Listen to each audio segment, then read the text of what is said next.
Hello and welcome to this lecture series on the Civil War. We're going to begin with part one, the election of 1860.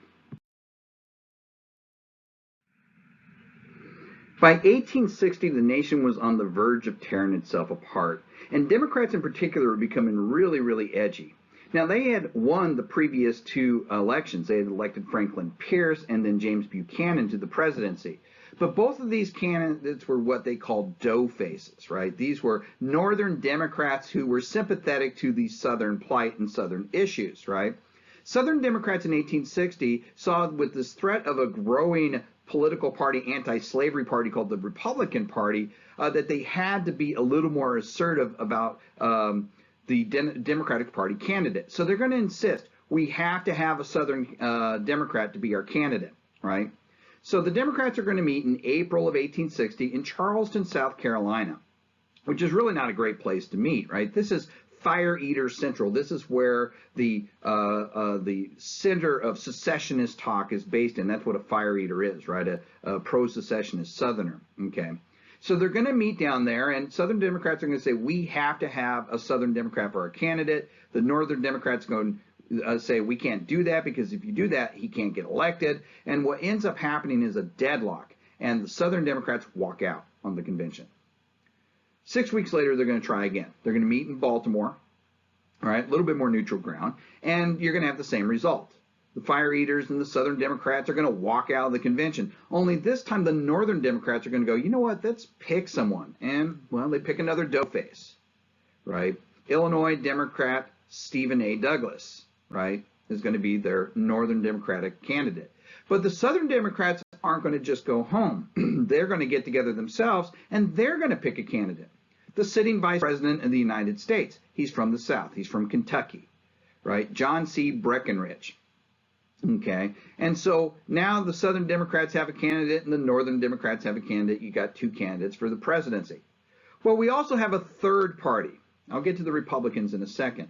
You're going to have a group of people that are former Whigs and other parts, and people that just didn't fall into either of these two main parties, who were fearful of the nation falling apart into civil war and fearful of the way the Constitution is being manhandled. And so they'll name themselves aptly. They'll call themselves the Constitutional Union Party, right?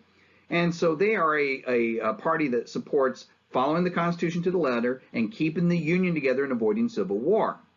They'll pick a candidate, a Tennessee moderate by the name of John Bell. Now, the Constitutional Unionist Party will be very popular amongst the border states, which makes sense when you think about it, because if a civil war breaks out, where is it going to be fought, right?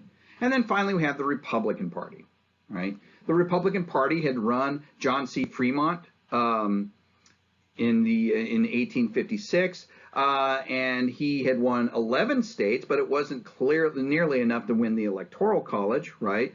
All of them in the North, of course. But this time the Republicans think, we got a real shot at it. The problem they have in their party, though, is that you also have radicals and moderates and these different factions inside of it. Some of them are more electable than others. Now, most of the radical Republicans wanted a staunch abolitionist, New York Senator William H. Seward, to be their candidate. Okay, and he was the front runner going into the convention, right? The other candidates were kind of split amongst the others. Now, you had to get a majority in order to win the nomination, okay? Moderate Abraham Lincoln's supporters got a little bit creative in how they obtained the nomination through this political firestorm that's going on.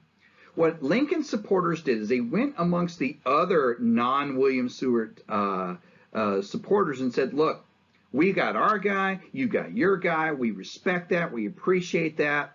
William Seward's the front runner, but he doesn't have the majority. So here's what we propose.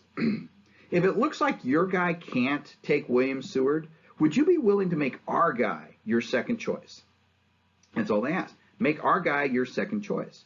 Well, on the first ballot, William Seward doesn't get the majority, and the vote splits amongst the others. Second ballot, the same thing. But on the third ballot, this works. These guys go with their second choice, and Abraham Lincoln wins the nomination.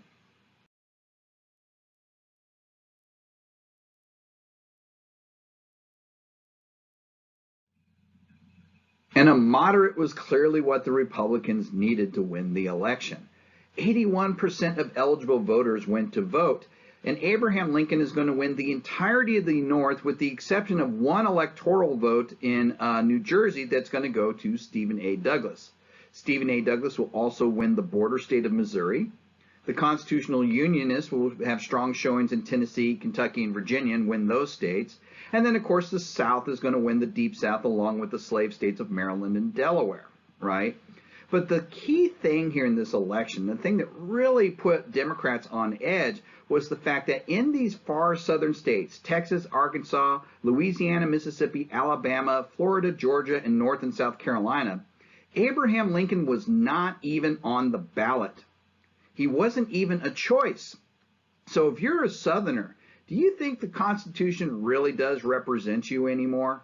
You're sitting there saying, look at the guy who won, who is clearly opposed to our values here in the South, wasn't even an option. It's like we're completely separated now and are just a subset of the North, right? And so that is going to spur many of these southern states to begin the process of secession. So Abraham Lincoln's going to win the Electoral College with 180 electoral votes, and yet only 39.9% of the popular vote. And then he's going to be president-elect, and watching states just begin to go away